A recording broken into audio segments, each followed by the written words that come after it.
Este es el episodio 369 de nuestro podcast The Journey, una conversación en liderazgo, cultura y creatividad. Mi nombre es Vidal y quiero agradecer la oportunidad y el privilegio que me dan de poder entablar este diálogo en un jueves 16 de enero, en el cual quiero agradecer todas las suscripciones, todas las descargas que han hecho tanto en YouTube como en iTunes, como en Podbean, con respecto a este podcast, lo cual es simplemente una extensión de lo que hacemos los domingos. Tengo el privilegio de servir como uno de los pastores en First Baptist aquí en la ciudad de Pharr y tengo la oportunidad de predicar casi todas las semanas la palabra del Señor. Entonces, este tipo de podcast que hacemos diario en ambos idiomas es simplemente expander lo que hablamos los domingos. Así es que si por alguna razón no han escuchado o no han visto lo que sucedió el domingo, la serie que estamos haciendo, si de alguna manera pueden conectarse a través de estos medios, ya sea los medios sociales, ya sea Facebook, Instagram, Twitter, cualquiera de ellos, van a tener acceso a ello a través de nuestra página que es vidalmuñiz.com.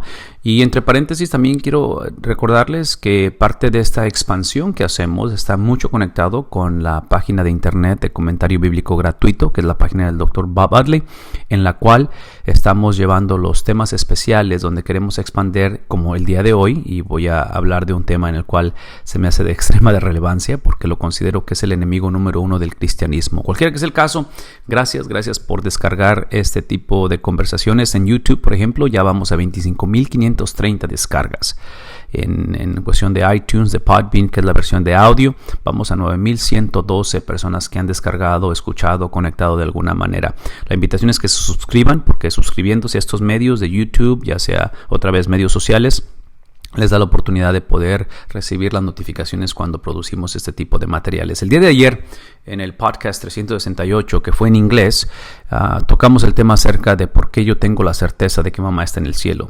Y hablé acerca del qué las transacciones legales basado en la confesión de Pedro, de Mateo capítulo 16, versículo 16, donde dice que tú eres el Mesías, tú eres el Cristo, el Hijo del Dios viviente. Y elaboro el concepto de esa legalidad, elaboro el concepto de lo que es la manera en que Dios hace esto y la razón de por qué, y en fin, lo que quiero hablar esta mañana es en el cómo sucede.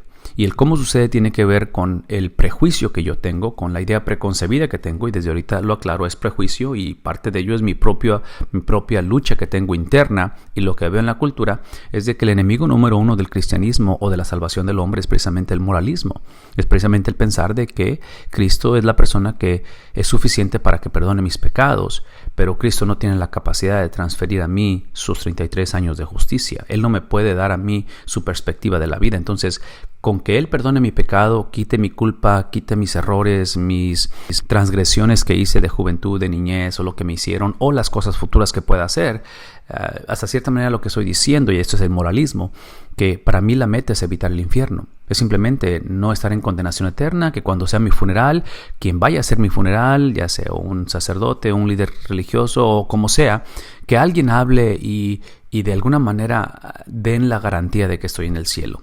Ese no es el cristianismo. Otra vez, eso es lo que yo considero que es lo que la gente sin Cristo está rechazando. Esa es una caricatura del cristianismo.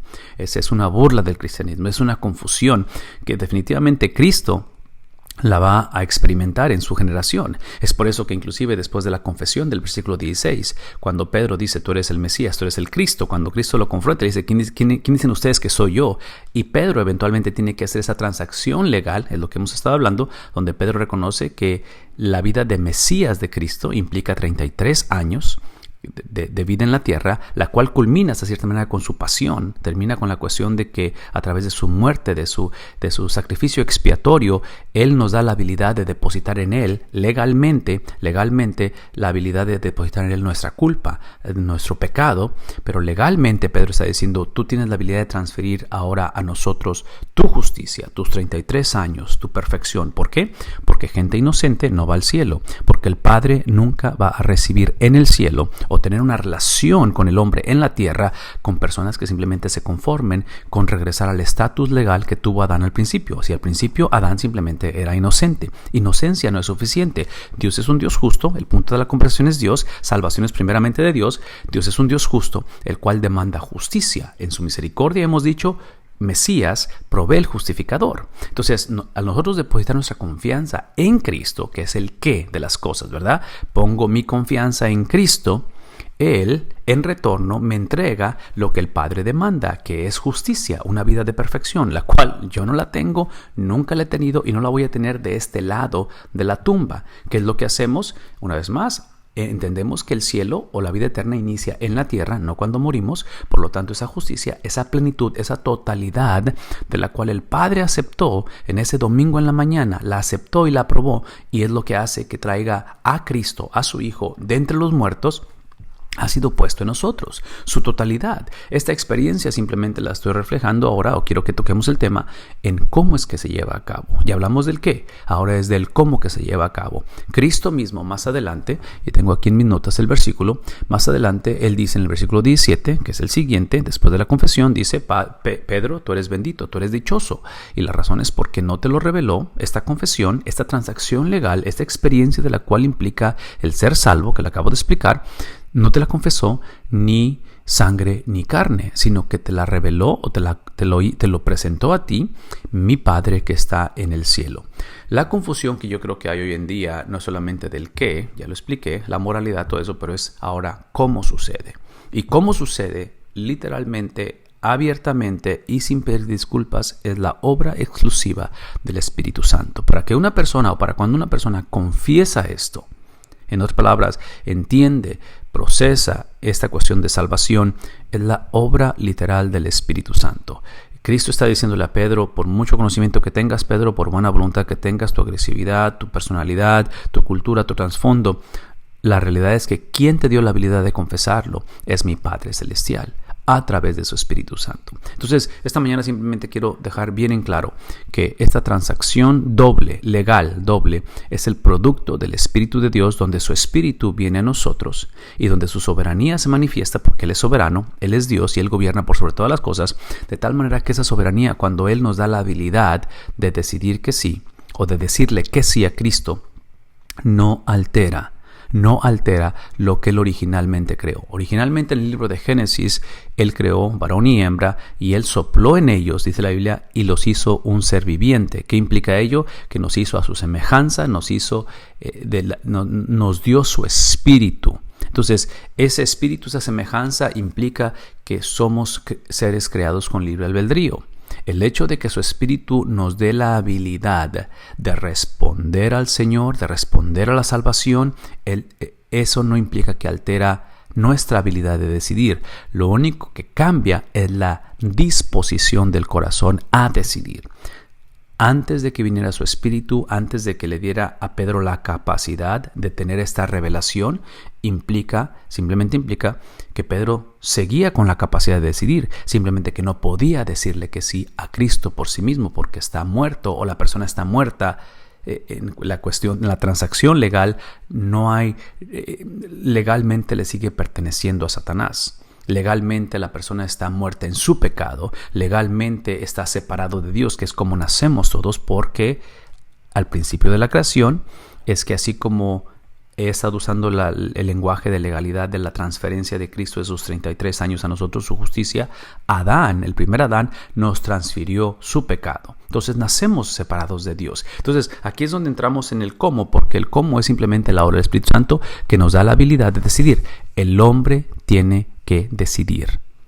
La decisión es simplemente, como Pedro, el producto de lo que el Espíritu Santo hace en nosotros. La manera que yo pienso que es la más fácil o la más práctica de explicar esto es precisamente Apocalipsis 3:20, que típicamente se usa como un pasaje evangelístico, del cual no estoy en contra de ello, pero si somos honestos, Juan no tiene en mente hablarle a personas que necesitan entregarse a Cristo o que necesitan esa transacción legal de salvación en sus vidas.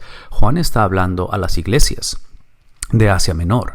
Por lo tanto, es un pasaje que tiene que ver con cristianos, con personas que trágicamente, una vez más, experimentaron la legalidad de la salvación, pero se cayeron en el error del moralismo, donde pensaron que ahora el vivir como cristianos depende de mí, o la falta del cristianismo está basada en las faltas que yo tengo como persona, como individuo, como varón, lo que sea.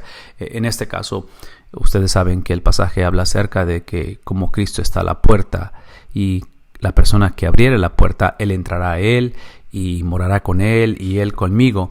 Aquí el punto simplemente es la imagen de la cultura hebrea, donde esa puerta, como es en la salvación, solamente tiene la perilla o tiene la manera de abrirla por dentro, no por fuera. Entonces, el que está tocando la puerta, una vez más, es la habilidad en la cual Cristo nos da de poder abrir la puerta, pero el hombre tiene que abrir la puerta.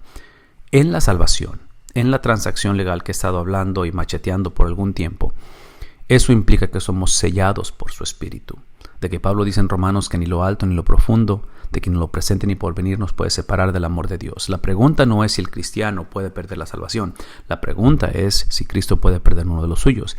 La respuesta es no. Entonces ya de antemano sabemos que cuando la persona hace esa transferencia legal, ¿sí?, de pecado a Cristo, justicia a la persona, es algo que nos sella, su espíritu nos sella, le pertenecemos a Él para siempre. Pero ese sello no implica que somos llenos, saturados, que somos, en este caso, que tenemos el señorío de Cristo en nosotros. Entonces, el sello es uno y abrimos la puerta para salvación una sola vez en la vida.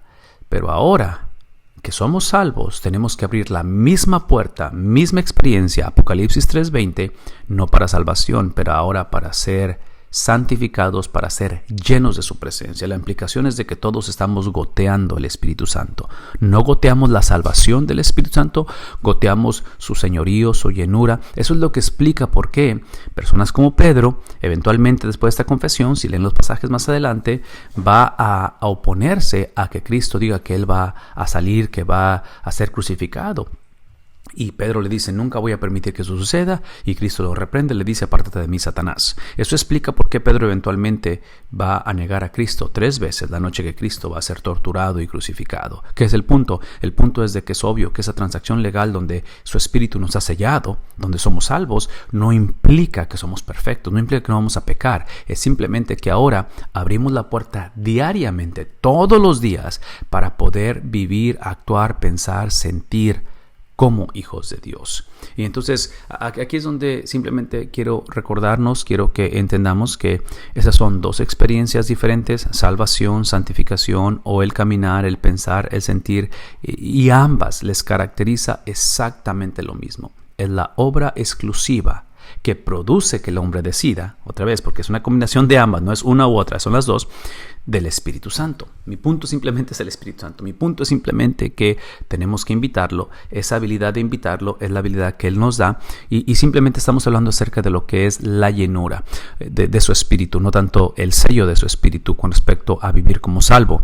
Una de las cosas que quiero dejar rápidamente en claro e invitarlos, porque todo esto creemos y lo afirmamos que está en la palabra de Dios, es obviamente la persona que probablemente más influye la vida cristiana en el Nuevo Testamento es el apóstol Pablo, y es algo que queremos contextualizar en la totalidad de la Biblia y recordar que las epístolas, que principalmente son escritas por Pablo, son aquellas que expanden o explican el significado de lo que Cristo dijo en los evangelios. Estoy leyendo de Mateo, que es un evangelio, pero Pablo, en cuestión de sus escritos, es bien claro, es bien, ¿cómo es la palabra que busco? Es algo que predecible con respecto a sus escritos, porque típicamente a la mitad de la carta Pablo separa lo que es la primera parte, que es la teología, y luego separa la aplicación o lo práctico. En sus escritos son 13 cartas que él escribe en total, creemos, del Nuevo Testamento. El punto es el punto es que en cuestión de la llenura del Espíritu Santo, no del sello, de la llenura de lo que es esta puerta que abrimos diariamente, no para salvación, pero para actuar como salvos, es algo irónico de esa manera que se encuentra en la parte práctica de sus escritos, no en la parte teológica, que es el punto de que esa llenura tiene que ver en una conducta de vida.